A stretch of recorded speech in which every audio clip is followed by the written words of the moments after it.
Hi, this is Mrs. Cannikins talking to you about how to use Teachaid.ai as one of our after-school AI session tools. And so we are going to dive in and take a look. And so Teachaid.ca means it's from Canada. And so you will love this if you are teaching a new course, if you're into a new curriculum for the first time, or especially in Alberta, we have that brand new K-6 curriculum. Maybe you're implementing science for the first time, or you are trying out the draft social studies pilot curriculum for K-6. That's what I'm going to focus on today. So generally, with all of the AI tools that are available in education, I do not love them for their lesson plans. I wouldn't even get into all the reasons I don't love them, but this is a tool that is different, and I would actually recommend this as a helpful lesson planner and unit planner, especially if you are new to a subject. And so it's going to create whole units, break them down into lesson plans. It's going to start with your final product. It's going to give you rubrics. It's going to give you checklists, step-by-step instructions, lesson plans, materials, things to print, and you can edit all of that. Let's dive in and take a look at how this works. And this is a tool that really actually takes showing to see. Otherwise, you might click and say, what does this even do? Let's take a look. So I'm going to sign in, and I've just signed in with Google. And so once you sign in, you're going to create this Create New button, and it's going to give us some options. We can try just a single lesson if we would like. It'll just do a rubric, an interactivity. But what we're going to do is we're going to go to the full unit to see its full power. And so here, select my curriculum. I love this. It warms my heart every time. Alberta. Let's go to grade 5. Subject first. You can see here there is the new K-6 draft. They just added this last week for us. And so now I'm going to focus on this lesson in the time and place part. And if I wanted, I could add, let's go grade 5 again. If I wanted, I could also plan a cross-curricular unit, and it would do that. I'm not going to focus on that today, but I just want you to see that that is available. We're going to come up here. We want English.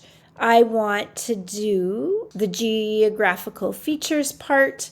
I could run them together, but that would be a lot of content. So I'm just going to focus on this second one.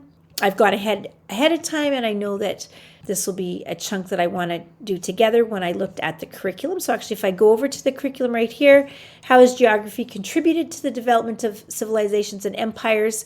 When we run this, we should see Egypt, Greece, Rome, China, India, and some Arab civilizations. Those are some of the things that we will see when we run this. So I've added all of those. I'm going to go to next step. Let's say that I'm going to be doing this from about the beginning of November to the end of November. Let's see right there. So let's say that was about 14 lessons, give or take. There'll be Remembrance Day in there. I get to pick the length of my lessons. I'm going to go 40. Then it asks me to pick my final assessment. And you see that it gives me some options here. These are not always the same. It kind of looks at what the curricular outcomes are, and then it adjusts specifically. And so let's say for this one, actually, let's just go with presentation. I can also add presentation should include internet research. I have access to Chromebooks, the internet. Let's just leave it at that.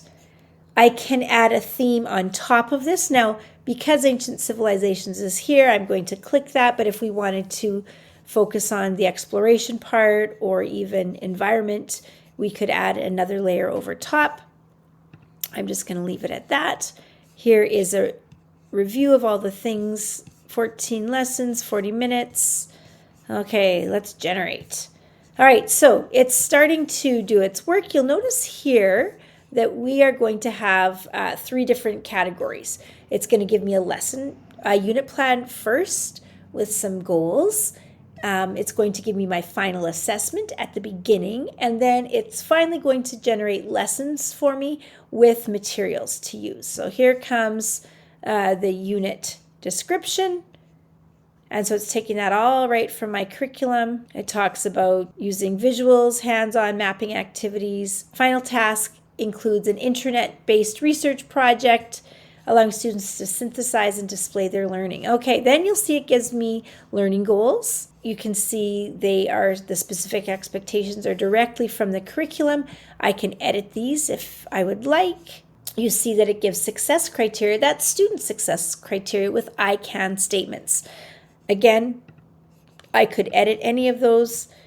I could ask it to add if I wanted. And here are the keywords. Now let's say right here, I want to regenerate with a prompt. It's given me 10.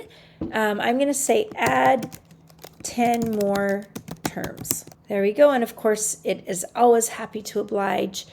I had 10 to start, and it has given me 20 terms. Again, I could go through, I could edit any of those if I needed to. If I wanted to get rid of something or add something, swap something out, I can do that. All right. So that is our background information. Now let's take a look at the final assessment that it's given me. It gives me assignment instructions. So I have a 10-minute presentation on one ancient civilization of my choice. Now let's say I thought that 10 minutes was too long. I could change that and regenerate the whole thing. Let's just go ahead with it for right now.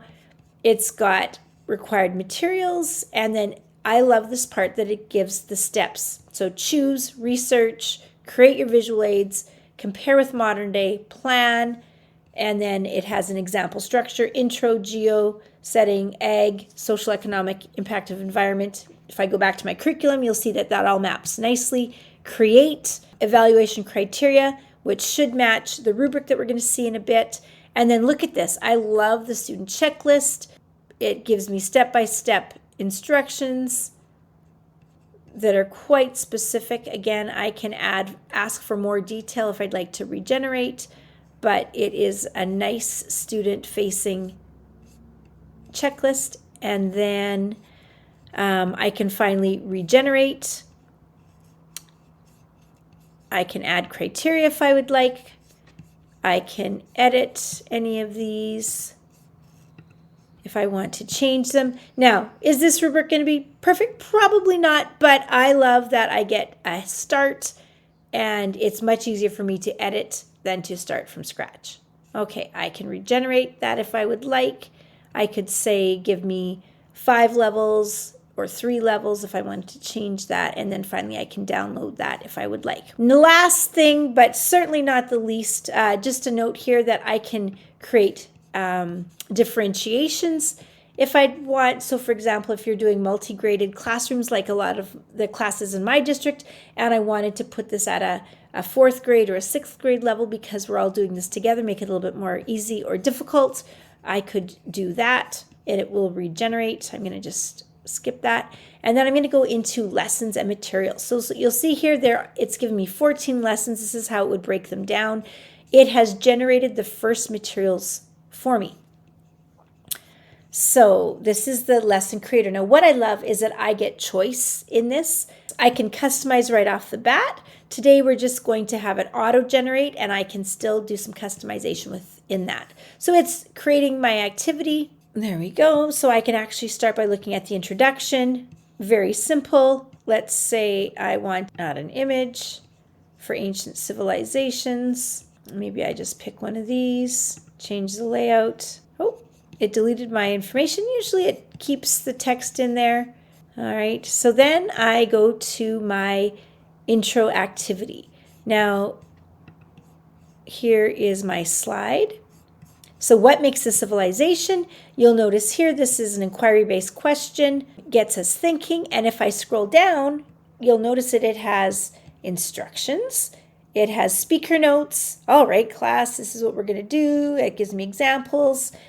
And then here, if I click on this little arrow, it says View Teaching Resources. Now, if you look right up here, Presentation Resources, it's going to pop into the Resources tab. So right now, it is giving me an option to click to generate, which I'm going to do.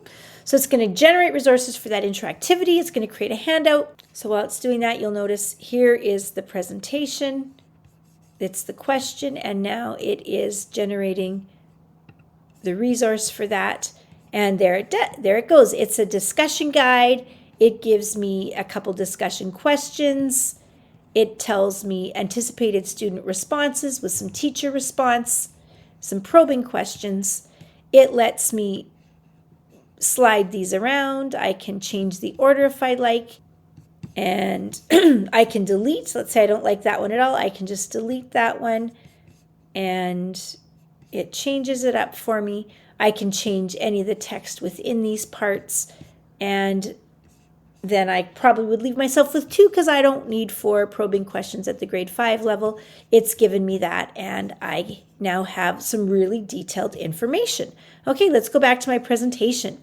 It's generated a mini lesson for me. So what is a civilization? If you look down at the bottom, it's given me instructions, speaker notes, and some prompting questions. Examples of ancient civilizations. And then here, complex institutions. Remember, this is just the intro. Specialized workers. These are the characteristics. And advanced technology. Now, this one says inventions like the wheel, writing, and metal tools. I think that would be a great place to add an image. And so I don't like any of those. I'm going to say ancient writing. There we go. And it's got all sorts of hieroglyphs. I like that. I'm going to pop that in. And I might want to change the layout. And advanced technology, there it is. And so I could go back and add images to all of these if I wanted. You notice here, specialized workers. I could also add a YouTube video if I'd like. So it's going to do some choices for me. Of course, I should always preview those, but it gives me a nice place to start. So that is the mini lesson with slides. Now I'm going to pop over to view teaching resources. I can click this arrow or pop up there. So for this mini lesson, it's going to generate some text for me. So basically, there will not be a textbook in the K-6 draft pilot. This gives me some background information. I could ask it to regenerate by making it more detailed, or I could ask it to differentiate. I could, again, you can see I can edit. I can add information, change it however I'd like. You'll notice Mesopotamia, Egypt, China. Those are some of the specific ones from our curriculum. All right, student action. If I come down to this one, it's going to generate a student reading response. Again, while it's doing that, let's go over to the presentation. So student action, it says complete the reading response worksheet. Again, it gives me instructions here, speaker notes, key concepts to emphasize. So it's got 5 with 3 probing questions. If you see right at the bottom, gifted students and some different student characteristics. Let's check that resource out. I was on reading response.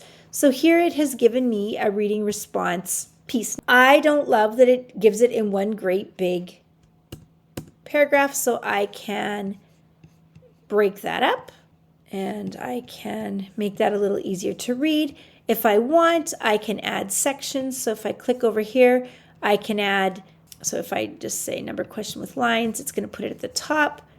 I can drag that down. I can edit any of these. So if I don't even like that question, I can just put my own in there as well. So we can change that up. Let's delete that. This tool, Teachaid.ca, is improving every single day, more adaptable, more editable. It's just going to get better and better over the course of the year. Let's click into back to presentation. And then at the end, class discussion, what did you learn? If I wanted to add a section, I could do that. If I want to create a new resource, I love this. I could add a rubric, an exemplar. Sometimes it says exit ticket or different things like that. If I wanted to generate the discussion guide for the end, I can do that. And so again, it's given me lots of lesson materials that I can print and that I can use. Let's say I really love this one. Why do you think we study these ancient civilizations today? That might be a great closer. I could delete the rest, pick the ones that I like, or print them all in case I want to change my mind later on. I can create new resources if I like.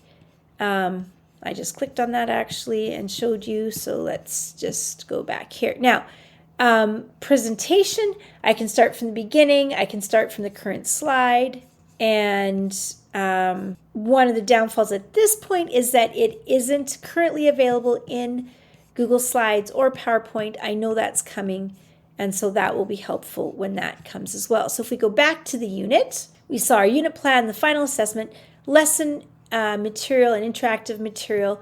We generated the materials here, so now I've got this nice overview of all the pieces, and if I wanted to, I could go on and generate lesson 2. I probably would want to wait and see how lesson 1 rolled out, and then I could really curate lesson 2 exactly how I need it. So that is Teachaid.ca. You can see here I could send that unit to someone else that I'm working with, and I could create shared units. So if I sent that, it would pop into my shared unit. If I wanted to create standalone resources, I could create a reading for a specific piece of the curriculum or a worksheet, anything like that, or a sheet, an activity. So Teachaid is new. It is continually improving. It's a great place to start, and I think it could be super helpful as we are going into a K-6 social studies implementation without any resources.